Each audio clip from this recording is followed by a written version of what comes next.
Olá a todos, meu nome é Augusto Meirelles Vargas, eu sou aluno da graduação em Matemática na Universidade Federal de Viçosa, campus Florestal, e eu vim apresentar um trabalho, fruto da minha iniciação científica, com o professor Dr. Alexandre Alvarenga Rocha, em parceria com o PIB, intitulado Uma Viagem de Minas ao Catar por uma Geodésica. Nessa iniciação científica, o objetivo era iniciar orientando, no caso eu, na área de pesquisa, fomentar o espírito crítico e científico e o estudo das curvas planas espaciais, o estudo das superfícies regulares dos seus elementos, como área e curvatura, e noções de geometria geodésica. E eu vim trazer um pouquinho dessas geodésicas nessa apresentação.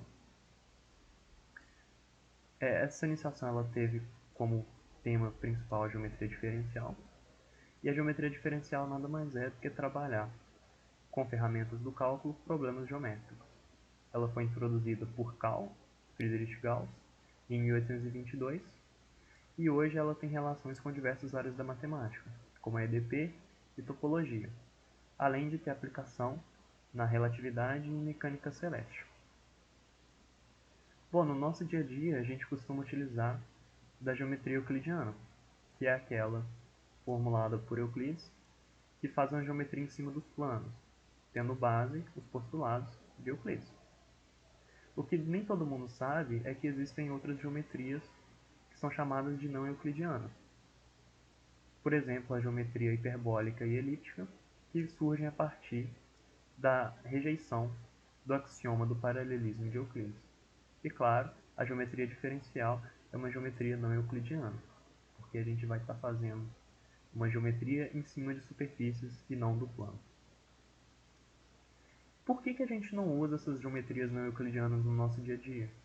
Acontece que a gente está num planeta tão grande e a gente é tão pequeno, faz construções tão pequenas, que é como se a gente estivesse praticamente o tempo todo no plano tangente. O plano tangente da Terra ele é muito grande para as construções que a gente tem. Então, para construir uma casa, um prédio, a gente vai utilizar da geometria euclidiana. Entretanto, se a gente quiser extrapolar e fazer construções muito grandes, a geometria euclidiana vai parar de funcionar. Por exemplo, se a gente quiser construir uma ponte do continente americano até o africano, em algum momento essa construção ela vai escapar desse plano tangente, porque ela é absurdamente grande. Então a geometria euclidiana não funcionaria para esses casos e a gente teria que recorrer a uma geometria de superfície utilizando a geometria diferencial. E aí, como tema central dessa apresentação, eu trouxe a seguinte pergunta. Imagine que você quer ir de Minas ao Catar para assistir a Copa do Mundo de 2022. Qual seria a forma de ir percorrendo a menor distância? Bom, a gente sabe que dados dois pontos num plano, a menor distância que está entre eles é um segmento de reta. Entretanto, como a gente está na Terra, a gente não iria numa linha reta, porque senão a gente passaria por debaixo da Terra. E convenhamos que essa não é uma viagem nada tradicional. Então, qual o melhor percurso a se fazer? A gente precisa de fazer uma geometria na superfície. A gente quer encontrar então as curvas que minimizam essa distância. Mas para encontrar essas curvas, a gente vai fazer um processo antes que vai ser encontrar as geodésicas. A gente mostra que toda curva minimizante ela é uma geodésica. Então, separando as geodésicas de todas as curvas, a gente tem aquelas que são propensas a ser minimizantes, ou seja, a gente tem as candidatas a serem minimizantes.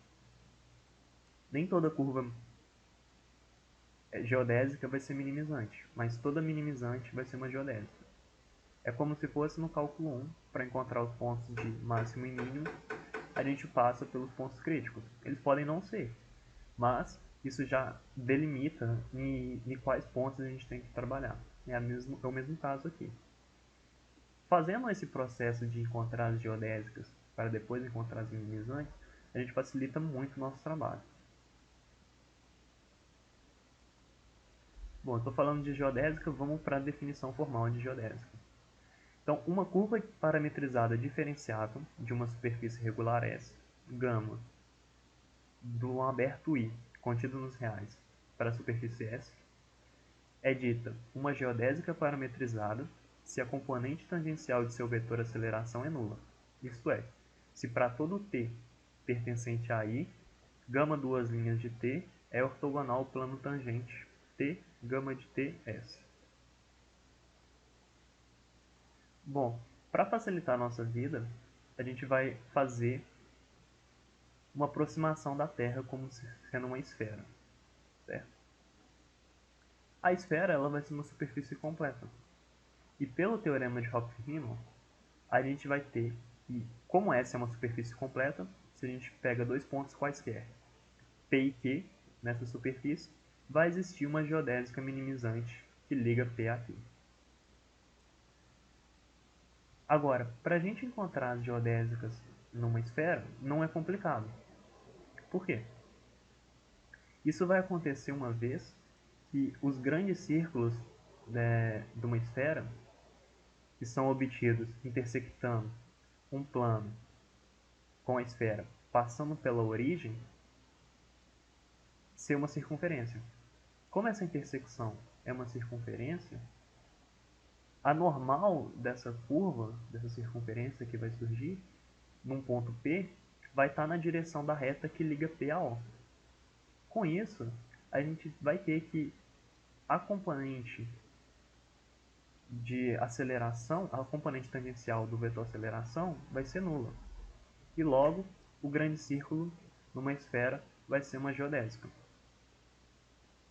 Agora, por conta desse teorema de existência e unicidade de geodésicas, a gente vai garantir que só os grandes círculos são geodésicas na esfera.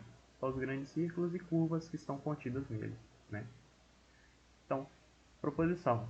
Dados um ponto P de uma superfície regular S e W pertencente ao TPS, existe um intervalo aberto I, do qual zero faz parte, e uma única geodésica gama de I para S, tal que gama de 0 é igual a P e gama linha de 0 é igual a W. Ou seja, se a gente tem um ponto em uma direção no TPS, vai existir uma única geodésica que tem aquele ponto como ponto de início e aquela direção. Como, dado qualquer direção de um ponto numa esfera, existe um grande círculo, a gente conclui, com essa proposição e observação anterior, que os grandes círculos são as únicas geodésicas da esfera.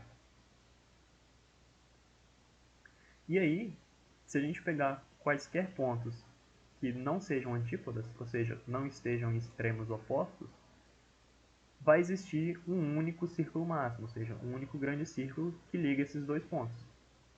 E aí, como Minas e Catar não estão em lados opostos do diâmetro da Terra, vai existir um único grande círculo que ligue esses dois pontos. E aí a gente conclui que a geodésica tem que estar nesse grande círculo. Um grande círculo numa esfera, e dados dois pontos, existem dois percursos que a gente pode ir.